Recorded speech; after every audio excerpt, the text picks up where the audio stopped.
Yo, as expected, on the 12th of December, Epic released their first free Christmas game of the season. This is the event that runs from today, December 12th, until the 9th of January, offering your juicy face a total of 16 games.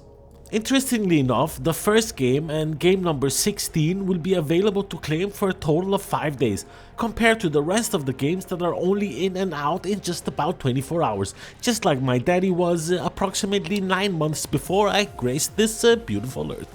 Anyway, enough about my daddy. I really didn't see this one coming. The Lord of the Rings Return to Moria, which yeah, I can see the fit with the rapper, kind of, a little bit if I squint extra much with my eyes, but I really wasn't expecting this bad boy to be the first game that Epic throws our way. We are of course turning this into a game, and we must admit that the Epic Store got the first score of this game, so 1-0 to the Epic Store. But there are 15 games left and it's not over until the fat lady stops eating. Or whatever they say about that fat lady and things being over.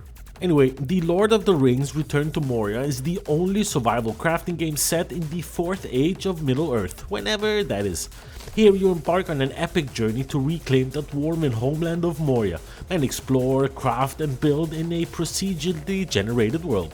Interestingly enough, it's sitting in with very positive reviews on Steam, but the rough review scores on Metacritic and IGN, so I don't really know. I saw this review that a guy left saying the world is completely empty of NPCs, it's just you running around in an empty world hitting on various objects.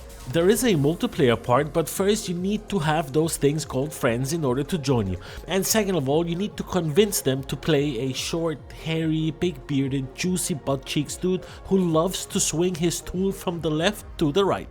With the release of Lord of the Rings Return to Moria as the first game, we also got a look at next week's wrapper, which is exactly the same as this week's. First I was like, did the guy at Epic forget to update the wrapper, and is he currently on his way to the unemployment office? But no, I actually think it's intentional. Which also makes predicting the next game a little bit more difficult, but I'll put up some of the suggestions based on my own input and some of the many comments that you juicy people left on my previous video. So the best 3 guesses for game number 2 is The Evil Within 2, Mirror's Edge, and I'm sticking with Batman Arkham City.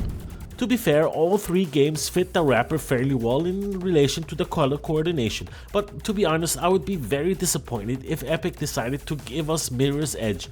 It's been given out like 27 times already, and that wasn't really worth a Christmas giveaway in my humble opinion. The Evil Within 2 is a really casual fun for the whole family type of game. It's one of those games that come with no season passes, no day 1 DLC, no microtransaction, just pure terror from install to Alt F4. You are Detective Sebastian Castellanos, who've lost everything, including his daughter Lily. To save her, you must descend into the nightmarish world of STEM, where horrifying threats emerge from each and every corner, and you really must rely on your wits to survive. It's probably one of the top 10 spooky, decent games worth playing out there. Another good giveaway is Batman Arkham City, which is bigger and better than Arkham Asylum. Almost as soon as you enter Arkham City, you have the freedom to go anywhere within. The game has a lot more freedom of movement than Arkham Asylum, and you'll be flying from rooftop to get those villains in a true Batman style. The combat is more or less the same and gives the same type of vibe, but you can unlock several new combat moves by leveling up, which you get by beating up criminals and doing missions. I love it. Batman Arkham City is currently sitting in with overwhelmingly positive reviews on Steam, and despite coming out in 2012, it would for sure be a win if Epic threw this bad boy in our way in just about 5 days.